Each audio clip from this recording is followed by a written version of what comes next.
1916-cı ilin Novruz bayramı axşamıdır.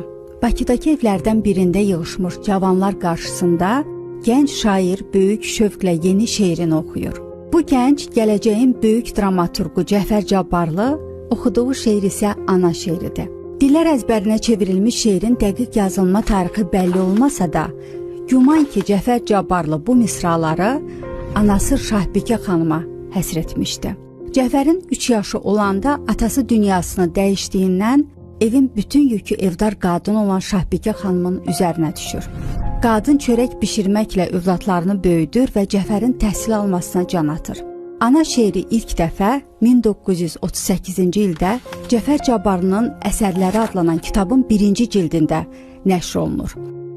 Lakin uzun illər şeirin Sovet qanunlarına görə üsyankar hesab edilən son 3 bəndi kitablara salınmır. İllər sonra ilk dəfə tədqiqatçı Rauf Sadıqov 1969-cu ildə Ədəbiyyat və İncəsənət qəzetində ana şeiri ilə bağlı yazdığı məqaləsində ixtisar olunmuş son 3 bəndi də yerləşdirir. Qeyd edək ki, şeirin müəllif əlyazması Azərbaycan Milli Elmlər Akademiyasının Məhəmməd Füzuli adına Əlyazmalar İnstitutunda saxlanılır. Beləliklə, böyük ədib Cəfər Cabbarlını ana şeiri ilə anırıq.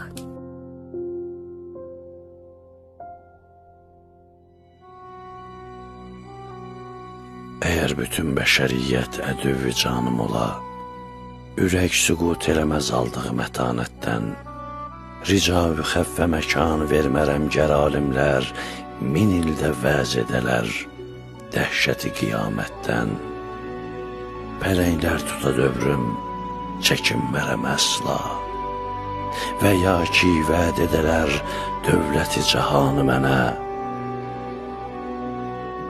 ki bir kəsə baş əyib iczimi bəyan eləyim.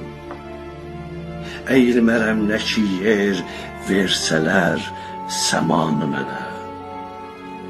Yanımda gər dura cəllad əlində şəmşiri, ölüm gücü ilə mənə hökm edə olum təslim, əyilmərəm yenə haşa. Ölüm nədir ki, onun gücü ilə xalqa həqiranə eyliyim təzim, cahanda yox elə bir qüvvə, baş əyim ona mən. Fəqət nə güclü, zəif bir vücud var, yahu,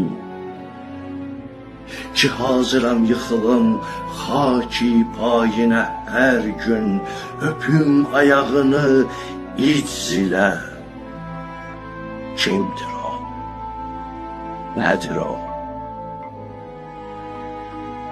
Ana, ana, o adın qarşısında bir qul tək həmişə səcdədə olmaq mənə fəxarətdir. Onun əli ilə bəla bəhrinə yuvarlansam, yenə xəyal edərəm, bəzmi istirahətdir. Əs ey külək, bağır ey bəhr biyaman, ləpələn, atıl cahana sən, ey ildırım, alış parla. Dayanma taqi səmavi, gürulda çatla, dağıl, sön ey günəş. Yağışın yağdır ey bulud, ağla. Bunlar mənə əsər eylərmi? Mütləqa yox. Yox. Fəqət ana, o müqəddəs adın qabağında, o pak bağrına bassın məni, desin layla.